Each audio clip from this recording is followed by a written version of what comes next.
Sejam bem-vindos ao canal Vivificando Vidas. Hebreus 13, de 11 a 13. Pois aqueles animais cujo sangue é trazido para dentro do Santo dos Santos, pelo sumo sacerdote, como oblação pelo pecado, têm o corpo queimado fora do acampamento. Por isso, foi que também Jesus, para santificar o povo pelo seu próprio sangue, sofreu fora da porta. Saiamos, pois, a ele fora do arraial, levando o seu vitupério.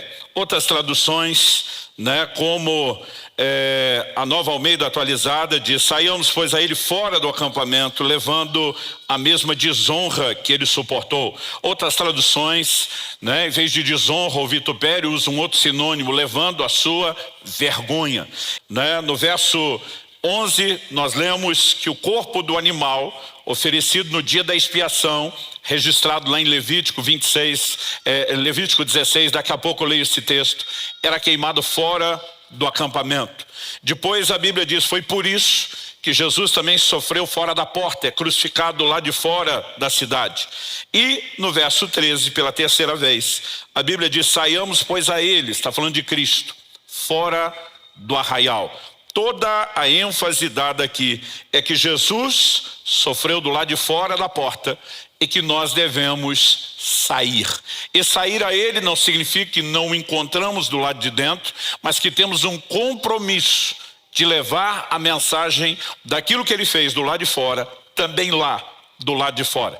E o para aqueles que falam a língua inglesa, tudo que acontece do lado de fora é chamado outdoor. Já o que acontece do lado de dentro é chamado de indoor, Teve uma época aqui no Brasil que a gente tinha a febre do kart indoor, que era dentro de um barracão, porta adentro, ou a expressão porta afora. Essa é a linguagem que está sendo usada e ela precisa chamar a minha e a sua atenção para uma responsabilidade que temos. Se entendemos o sacrifício de Jesus, o que é que ele propôs, precisamos entender qual é não apenas o benefício que eu e você temos no aspecto pessoal de salvação, mas qual é o nosso compromisso, qual é a nossa responsabilidade, que é transbordar esse entendimento e essa experiência para o lado de fora.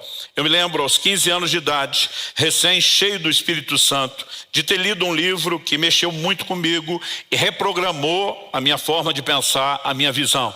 Era um livro de um grande evangelista, T.L. Osborne, chamado, o título do livro, Conquistando Almas, lá fora onde os pecadores estão. Por mais óbvio que pareça, a ideia do livro era chamar a nossa atenção para o fato de que muitas vezes nós como igreja estamos esperando que o pecador venha até nós, quando a responsabilidade que Deus nos deu é de que nós saiamos até eles. Agora, o que nós precisamos entender é que a ênfase aqui não é apenas o sacrifício. A ênfase de Hebreus 13, de 11 a 13, é onde o sacrifício aconteceu, do lado de fora. E essa expressão nos apresenta uma mensagem que diz respeito a entender a importância de não nos fecharmos como igreja apenas em nós mesmos. E não temos apenas os olhos voltados para o lado de dentro, mas também para o lado de fora. De entendermos a importância de que há edificação do lado de dentro, porta dentro, mas de que há uma missão a ser cumprida do lado de fora. E nós precisamos entender que não se trata de escolher um ou outro, não se trata de dizer esse é mais importante, porque nenhum desses aspectos eles são concorrentes, nem divergentes, eles são complementares. Mas o foco é sempre que a gente possa transbordar do lado de fora aquilo que temos recebido do lado de dentro. Deus sabe do perigo da nossa empolgação com a presença, com a glória que nós temos do lado de dentro, a ponto de nos esquecer as necessidades que existem do lado de fora.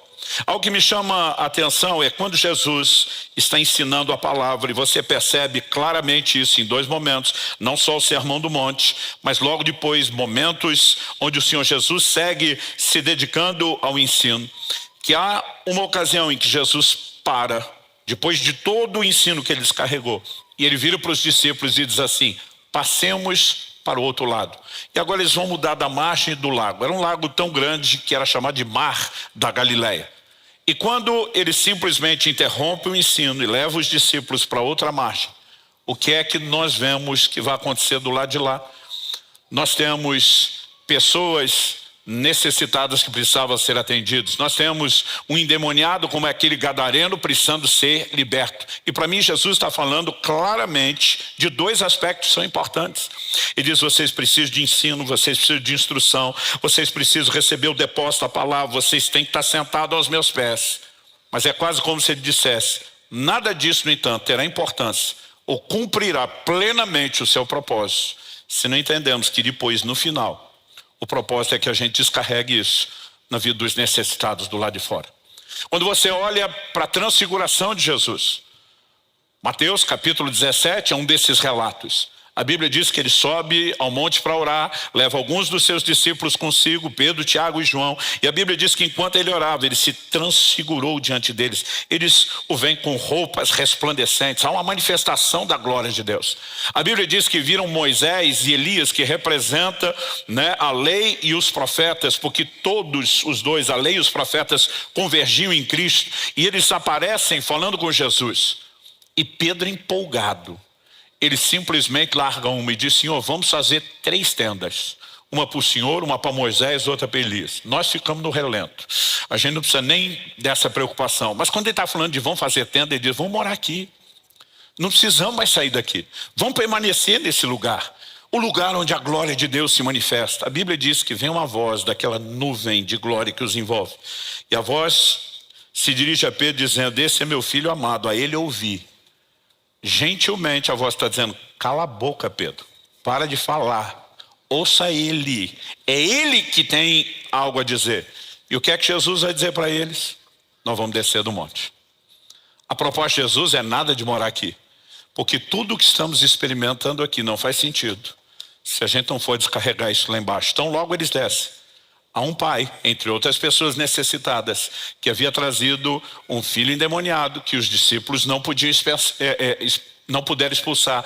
E Jesus chega exatamente no timing correto, na hora certa, de resolver o problema. O que esses textos estão nos comunicando? Que eu e você não podemos viver uma empolgação gigantesca com aquilo que temos do lado de dentro e esquecer a importância de descarregar isso do lado de fora. A palavra de Jesus está dizendo: enquanto vocês estão dando mais importância a outra coisa, eu entendi algo que é mais importante do que o que vocês acham que é. Vocês estão focados apenas nas próprias necessidades, de forma egoísta. E diz: eu estou aqui para tocar e suprir a necessidade de outros. É logo depois dessa lição que Jesus, em João 4,35, diz para os discípulos: levantem os olhos e vejam os campos, pois estão brancos. Outras traduções dizem maduros para a colheita. Interessante, se você olhar a frase inteira, Jesus vai falar assim: vocês não dizem que ainda faltam 4 meses até a colheita? Em outras palavras, no natural não tinha campo branco nenhum, porque só estaria desse jeito 4 meses depois. Mas Jesus pega uma figura e diz: esquece agora o natural. Olha além do próprio umbigo. Começa a enxergar a necessidade. Tem gente pronta para ser colhida. A maior parte do tempo, a ênfase bíblica é que eu e você precisamos deixar de olhar apenas para o umbigo, deixar de olhar apenas para o lado de dentro e enxergar a necessidade daqueles que estão do lado de fora. Em Atos, no capítulo 1, no verso 8, Jesus fala a respeito de qual era o propósito do derramar do Espírito Santo. E diz: recebereis poder ao descer sobre vós o Espírito Santo e sereis minhas testemunhas. Para que ser cheio do Espírito Santo? Não é apenas para que a gente o desfrute, mas é porque ele nos capacita a cumprir o propósito de ser testemunha. Aonde? Do lado de fora. Ele diz: vocês vão ser minhas testemunhas em Jerusalém, Judeia, Samaria e até os confins da terra. Aí o Espírito Santo é derramado no dia de Pentecostes. Eles até testemunham em Jerusalém, mas ninguém arreda o pé de lá. Ninguém vai a lugar nenhum. O avivamento vem com força para Jerusalém. Outras pessoas estão vindo para Jerusalém, mas os discípulos não estão saindo. E eu costumo dizer que tem um contraste entre Atos 1:8 e Atos 8:1. E não é apenas a mudança da ordem de que número dita o capítulo e qual dita o versículo. É o que vai acontecer. Atos capítulo 8, no verso 1, nos fala a respeito de uma grande perseguição que se levanta contra a igreja. O texto diz assim: naquele dia teve início uma grande perseguição contra a igreja em Jerusalém. Aí a Bíblia diz assim: todos. Nós estamos falando de uma igreja de milhares de pessoas. E a Bíblia diz todos, exceto os apóstolos. No primeiro dia em que Pedro prega, no dia de Pentecostes, a Bíblia diz cerca de 3.000 se converteram. Logo depois a Bíblia vai dizer: elevou-se o número dos discípulos a cerca de 5.000. A essa altura nós já não sabemos quantos milhares, mas Atos capítulo 6 diz que a igreja seguia se multiplicando. Então temos multiplicação em cima dos primeiros números mencionados. E de repente a Bíblia apresenta a ideia de que todos esses milhares e milhares de crentes, exceto os apóstolos, que era um grupo pequeno, foram dispersos pelas regiões da Judéia e Samaria. Por que eles foram dispersos? Versículo 4 diz assim: enquanto isso, os que foram dispersos iam por toda parte pregando a palavra. Foram dispersos porque todo mundo fugiu da perseguição. Basicamente, imagino Deus olhando do céu, dizendo: eu dei a missão, orientei o que era para fazer, enchi vocês do Espírito Santo, capacitei, e vocês não vão por bem. Vou espalhar vocês na marra. Se não vão por bem, vão pelo outro tipo de bem que vocês interpretam como mal. Deus tem um foco e uma missão redentora para toda a humanidade. Ele nos deu a honra e o privilégio de ser parte disso. E Ele está dizendo: eu dou a vocês a direção, estabeleço o trilho, oriento com a missão, eu capacito vocês. Mas se vocês ainda assim se empolgarem, achando que o avivamento é só para vocês, eu espalho vocês de alguma outra forma. A palavra de Deus diz que, o próprio Jesus diz isso aos seus discípulos, a palavra de Deus registra que eu e você somos luz do mundo. Mas algumas vezes a gente passa a acreditar que a gente é luz da igreja. E a gente quer ficar aceso, escondido do lado de dentro, em vez de estar brilhando do lado de fora. Jesus disse: nós somos o sal da terra. E às vezes a gente imagina que tem que ser o sal da igreja. Mas Ele diz não. É para ser, como disse alguém, sal fora do saleiro. Então, muitas vezes eu percebo uma mentalidade errada e deficiente que nós temos de confundir aspectos da santificação com a nossa missão. Eu, por exemplo, sou parte de uma geração que, quando as pessoas se convertiam, a primeira coisa que a gente fazia era arrancá-la de todo o relacionamento com os amigos e os familiares que não eram crentes. Porque a gente dizia: você tem que se separar, você tem que ser santo. E a gente dizia, a palavra eclésia, que é a expressão no grego traduzida como igreja, significa os chamados para fora. Então sai do meio dessa turma, se isola. De fato, a palavra eclésia é uma combinação, um jogo de palavras que significa chamar para fora. Mas era usada para falar de qualquer assembleia, de qualquer ajuntamento, onde as pessoas recebiam a convocação para sair das suas casas e se reunir para discutir algo em conjunto. Agora, isso não significa, na perspectiva bíblica, sob hipótese nenhuma, que a gente se isola, que a gente desconecta-se das pessoas.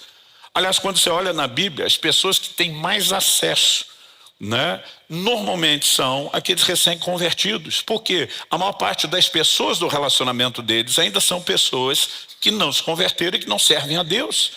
E muitas vezes nós tiramos essa pessoa para dizer que nós precisamos fortalecê-la, que ela tem que ser edificada, para depois de muito tempo, quando a gente diz agora está maduro, a gente tentar mandá-la de volta para aquele lugar como missionário, depois que ela perdeu toda a conexão com as pessoas. Pastor, a Bíblia não fala de separar? Sim, a Bíblia fala de separar não do convívio com incrédulos. A Bíblia fala a respeito de separar-se do que a Escritura chama de falsos irmãos. Em 1 Coríntios, no capítulo 5, a partir do verso 9, o apóstolo Paulo diz assim, interessante, que ele está falando aqui do contexto da Páscoa. Ele chama no versículo 7 Jesus de o nosso Cordeiro Pascal. No 8 ele fala de celebrar a festa. A festa da Páscoa era acompanhada de uma semana, 7 dias de celebração do que era uma festa complementar, chamada Festa dos Pães Asmos. Todo o fermento era tirado. O fermento é a figura do pecado. Então Paulo diz no verso 8, por isso celebremos a festa não com o velho fermento, nem com o fermento do mal e da maldade, mas com o pão sem fermento, o pão da sinceridade e da verdade. Ele está falando que a festa da Páscoa se celebra com uma vida de santificação, honrando Jesus e o sacrifício pelos pecados. Aí ele emenda o raciocínio e diz assim, na outra carta, já escrevi a vocês que não se associassem com os impuros. Verso 9 de 1 Coríntios 5. Agora no 10 ele explica, refiro-me com isso, não propriamente aos impuros desse mundo, aos avarentos, ladrões ou idólatras, pois nesse caso vocês teriam de sair do mundo. Verso 11, mas agora escrevo a vocês que não se associem com alguém que, dizendo-se irmão, for devasso, avarento ou idólatra, maldizente, bêbado ou ladrão, nem mesmo comam com alguém assim. Em outras palavras, Paulo está dizendo, eu nunca orientei vocês a cortar relacionamento com um incrédulo, com um ímpio. Ele está dizendo, eu orientei vocês a cortar relacionamento com aquele que, dizendo-se irmão, que alegando conversão, nunca mudou de vida. Com aquela pessoa que não se deixa ser influenciada pelo evangelho, mas com um estilo de vida pecaminoso está tentando influenciar vocês, os crentes, com quem se relacionam. A questão que nós precisamos entender, que está sendo abordada aqui, ela tem mais a ver com influência. Em Lucas 7, versos 33 e 34, Jesus é chamado de amigo dos pecadores. Ele nunca esteve distante dos pecadores. Ele foi atacado e criticado por isso.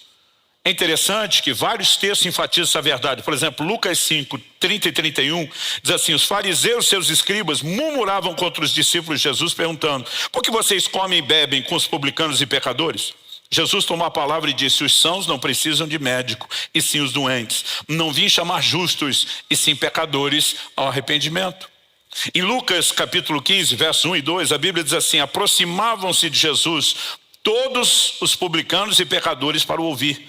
Os fariseus e os escribas murmuravam dizendo, esse recebe pecadores e come com eles. Era gente tão, entre aspas, tão santa, que não tinha conexão nenhuma com aqueles que precisavam de arrependimento. O ponto que nós precisamos entender é influência. Jesus está no meio dos pecadores, está influenciando eles com o evangelho? Sim, essa conexão tem que ser usada. Alguém se diz irmão, alega ter saído de lá, está no nosso meio, mas vive uma vida de religiosidade, com o coração blindado contra o evangelho, defendendo a prática do pecado, não se permite ser influenciado e pode ser uma má influência. Aí a Bíblia diz, lima esse fora do relacionamento, esse você nem come com ele. Mas enquanto há receptividade por parte de qualquer gente impura, para que você os toque, a Bíblia está dizendo que essas conexões têm que ser usadas. Há pouco tempo compartilhei com vocês aqui uma mensagem titulada Pescando com Redes, e falamos do poder dos relacionamentos na pregação do evangelho. Deus nunca nos mandou nos afastar das pessoas, apenas a gente não deixa que uma proposta e que valores pecaminosos nos toquem, mas nós precisamos levar a mensagem transformadora do evangelho. Quem está entendendo? Eu me lembro quando na pré-adolescência, um dia alguém na escola descobriu que eu era crente. Eu fiquei apavorado, tipo assim, acabou meu segredo. Agora vão começar a gozação toda. E eu fiz questão de explicar, não, mas eu não sou da igreja de fulano. Fulano era da igreja assim, daquela do regime talibã. Só a boca, né? Tentando dizer, o nosso é um pouquinho melhor. Não é, tipo assim, não me zoe tanto como vocês zoariam ele.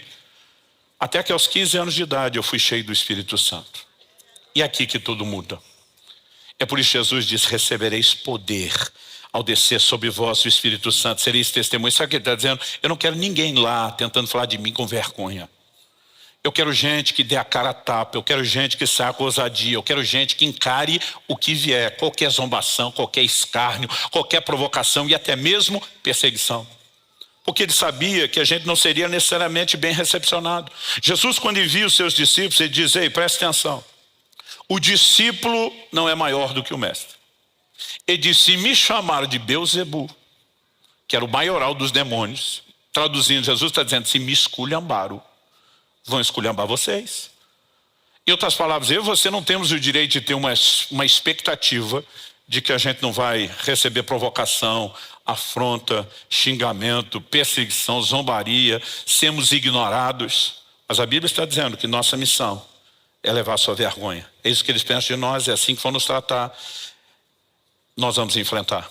Em Hebreus, no capítulo 11, no verso 26, falando de Moisés, a Bíblia diz assim, ele entendeu que ser desprezado por causa de Cristo era uma riqueza maior do que os tesouros do Egito, porque contemplava a recompensa.